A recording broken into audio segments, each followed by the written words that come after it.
নমস্কার, একাদশ শ্রেণীর আমার প্রিয় ছাত্রছাত্রীদেরকে স্টাডি অফ হিস্ট্রিতে স্বাগত। আজ আমি তোমাদের ইতিহাস বইয়ের সেকেন্ড সেমিস্টারের অন্তর্গত একটি গুরুত্বপূর্ণ প্রশ্নের উত্তর তুলে ধরব। তাই তোমরা ভিডিওটি স্কিপ না করে অবশ্যই শেষ পর্যন্ত দেখো। প্রশ্নটি হলো, সুলতানি রাষ্ট্র কি ধর্মাশ্রয় ছিল? বা এভাবেও পরীক্ষা আসতে পারে, সুলতানি রাষ্ট্রের প্রকৃতি বা চরিত্র আলোচনা করো। তোমাদের প্রশ্নের মান হলো 8 নাম্বার। তাই তোমরা উত্তরটি ভালো করে বুঝে নাও, তারপরে তোমরা খাতায় তুলে ফেলো। প্রথমে তোমরা প্যারা করবে, হজরত মুহাম্মদের আবির্ভাবের পর থেকে খলিফাবাদের আমল পর্যন্ত বিভিন্ন ঘাত প্রতিঘাতের মধ্য দিয়ে ইসলামীয় রাষ্ট্র সম্পর্কে একটি বিশেষ ধারণা গড়ে উঠেছিল। বিভিন্ন দেশে প্রতিষ্ঠিত ইসলামীয় রাষ্ট্রগুলিতে সে চিন্তাধারার প্রভাব পড়ে। দিল্লির সুলতানি শাসন ব্যবস্থাও তার বাইরে ছিল না। সুতরাং দিল্লির সুলতানি রাষ্ট্রের প্রকৃতি বিচার করতে হলে প্রথমে ইসলামীয় রাষ্ট্রের বৈশিষ্ট্য কী তা আমাদের জানা দরকার। তারপরে তোমরা পয়েন্ট করবে ইসলামীয় রাষ্ট্রের প্রকৃতি। প্রথমত, মোহাম্মদ হাবিব, ডক্টর IH কুরেশি প্রমুখ গবেষক ইসলামীয় প্রকৃতি সম্পর্কে আলোচনা করতে গিয়ে বলেছেন, ইসলামের চিন্তাধারা অনুযায়ী আল্লাহ হলেন রাষ্ট্রের প্রভু এবং প্রকৃত মালিক। ইসলামীয় রাষ্ট্রে ধর্মের সঙ্গে রাষ্ট্রের সম্পর্ক অত্যন্ত ঘনিষ্ঠ। তাই ধর্মকে বাদ দিয়ে ইসলামীয় রাষ্ট্রে চিন্তা করা সম্ভব নয়। দ্বিতীয়ত, ইসলামীয় রাষ্ট্র চিন্তা 3টি মৌলিক বৈশিষ্ট্যের উপর প্রতিষ্ঠিত। 1. প্রকৃত ইসলামীয় রাষ্ট্র পবিত্র ধর্মগ্রন্থ কোরআনের নির্দেশ মেনে চলতে বাধ্য। 2. ইসলামীয় রাষ্ট্রচিন্তায় বিশ্বের সকল মুসলিম রাষ্ট্র কেবলমাত্র একজন সার্বভৌম শাসকের অধীন। 3. ইসলামীয় রাষ্ট্রের আরেকটি বৈশিষ্ট্য হল মিল্লাত। মিল্লাত হল ইসলাম ধর্মাবলম্বী জনগণের সৌভ্রাতৃত্ববোধ। মূলত ইসলামীয় দাবিগুলি সাধারণত শরীয়ত বিধি অনুযায়ী রচিত হয়। সাধারণত উলেমা শ্রেণী ছিলেন শরীয়তের ব্যাখ্যাকারী। নেক্সট পয়েন্ট, দিল্লির সুলতানি রাষ্ট্রের উপর ইসলামীয় প্রভাব। প্রথমত, আপাত দৃষ্টিতে দেখা যায় দিল্লির সুলতানিরাও ইসলামীয় বিধি অনুসারে খলিফাকে তাদের প্রভু বলে গণ্য করতেন। বলবনের মতো আত্মগর্ভী সুলতানও নিজেকে খলিফার নায়েব বলে ঘোষণা করেন। আলাউদ্দিন খলজি ব্যতীত অপর সকল সুলতান খলিফার ফরমান সমাদরের সঙ্গে গ্রহণ করেন।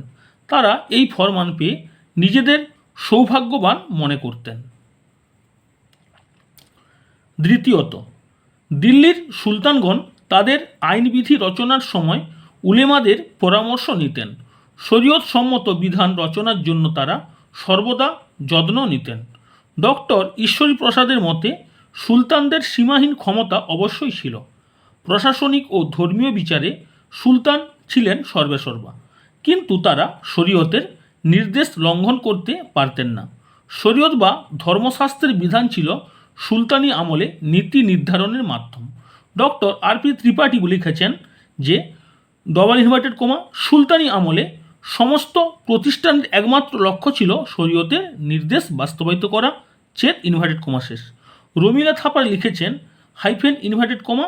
ধর্ম ও রাজনীতির মিলনের ফলে রাজ্য শাসনের ক্ষেত্রে উলেমাদের প্রভাব অস্বীকার করা সম্ভব নয়, শেষ। নেক্সট পয়েন্ট, খলিফাতন্ত্রে তাত্ত্বিক প্রয়োগ। দিল্লির সুলতানগণ যদিও খলিফার প্রতি আনুগত্য জানাতেন, তা ছিল তাত্ত্বিক ও বাহ্যিক। সুলতানিরা প্রত্যেকেই ছিল ভাগ্যান্বেষী। ব্যক্তিগত প্রতিভা ও উদ্যোগের দ্বারা এরা ক্ষমতা দখল করেছিলেন। এদের নিয়োগ বা পদচ্যুতি কিছুই খলিফার ইচ্ছা অনিচ্ছার উপর নির্ভরশীল ছিল না। এদের মধ্যে কেউ কেউ খলিফার অনুমোদন গ্রহণ করেছিলেন সত্য, কিন্তু তা ধর্মীয় আনুগত্যের জন্য নয়।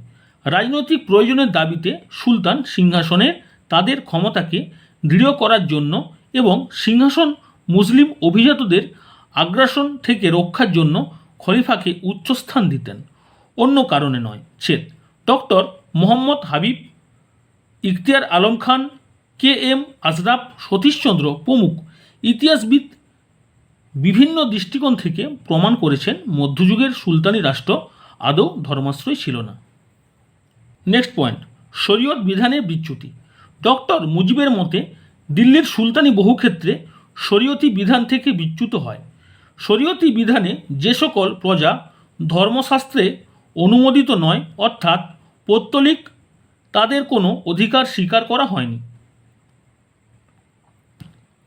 কিন্তু দিল্লির সুলতানরা জানতেন রাষ্ট্রে উলেমা শ্রেণী উচ্চ ক্ষমতা ভোগ করতেন, রাষ্ট্র পরিচালনায় তারা যথেষ্ট প্রভাব ঘটাতেন। আলাউদ্দিন ছাড়া কোনো সুলতান শরীয়ত আইন অগ্রাহ্য করে আইনবিধি রচনা ও রাষ্ট্র পরিচালনা করতে সাহস করতেন না। ডক্টর আর.পি. ত্রিপাঠী ও ঈশ্বরী প্রসাদ প্রমুখ ঐতিহাসিকদের মতে দিল্লির সুলতানি রাষ্ট্র ছিল ধর্মাশ্রিত অরাষ্ট্র। এদের মতে উলেমারা ছিল ধর্মান্ধ, ধর্মরক্ষার জন্য প্রাণ বিসর্জনকে পুণ্যকর্ম বলে মনে করত। রাষ্ট্রনীতি সম্পর্কে উলেমারা অমুসলমানদের বিনাশ সাধন ও ইসলামে ধর্মান্তরিত করাকে মুসলিম রাষ্ট্রের প্রধান কর্তব্য বলে মনে করত। নেক্সট পয়েন্ট, বিরোধী বক্তব্য। উলেমাতন্ত্রের দুর্বলতা সুলতানি রাষ্ট্রের উপরোক্ত ব্যাখ্যা নিতান্ত তাত্ত্বিক। গভীরভাবে বিচার করলে দেখা যায় যে দিল্লির সুলতানি রাষ্ট্র ধর্মাশ্রিত ছিল না। গবেষক আই.এইচ. কুরেশির মতে শরীয়তের প্রাধান্যবশত অনেকেই সুলতানি রাষ্ট্রকে ধর্মাশ্রিত রাষ্ট্র হিসাবে বলে ভুল করেন। উলেমা ধর্মীয় আইনের ব্যাখ্যাকারী হলেও তারা প্রত্যক্ষভাবে রাষ্ট্র পরিচালনায় অংশ নিতেন না। তাছাড়া তারা আইনের ব্যাখ্যাকারী হিসেবে ধর্মশাস্ত্রের নিয়মবিধির ঊর্ধ্বে ছিল না। কাজেই দিল্লির সুলতানি যে ধর্মাশ্রিত ছিল না তার উল্লেখ মেলে। নেক্সট পয়েন্ট, সমন্বয়বাদী রাষ্ট্র আদর্শ। লক্ষণীয় বিষয় এই যে সুলতানি রাষ্ট্র ধর্মাশ্রয়ী ছিল না একথা মেনে নিলেও প্রশ্ন থেকে যায় ভারতের সুলতানি রাষ্ট্রের প্রকৃতি তাহলে কী ছিল জিজ্ঞাসা চিহ্ন। সে সম্পর্কে জিয়াউদ্দিন বরনী, নুরুল হাসান প্রমুখ ঐতিহাসিকদের দ্বারা বিচার করে বলা যায় যে দিল্লির সুলতানগণ যে শাসন ব্যবস্থা প্রবর্তন করেন তা ছিল একটি সমন্বয়বাদী মিশ্রিত শাসন ব্যবস্থা। এই শাসন ব্যবস্থা আরবীয়, পার্সি ও ভারতীয় ভাবধারায় সমন্বয় গঠিত। তারপরে তোমরা শেষে উপসংহার লিখবে। উপরোক্ত আলোচনার ভিত্তিতে এই সিদ্ধান্তে আসতে পারি যে ভারতে সুলতানি রাষ্ট্র ইসলামী ও ভারতীয় ভাবধারার সমন্বয়ে গঠিত ছিল। তাত্ত্বিক দিক থেকে একে ইসলামীয় রাষ্ট্র বলে মনে হলেও বাস্তবে তা ধর্মাশ্রিত রাজতন্ত্র ছিল না। ডক্টর মুজিব বলেন দিল্লির সুলতানি রাষ্ট্র কতকগুলি সামরিক শাসনকর্তাদের দ্বারা শাসিত, অর্ধস্বাধীন ভৌগোলিক অঞ্চল দ্বারা গঠিত রাষ্ট্রমণ্ডল ছেদ ইনভার্টেড কমা শেষ। তাহলে আজ তোমাদের কাছে একটি গুরুত্বপূর্ণ প্রশ্নের উত্তর তুলে ধরলাম।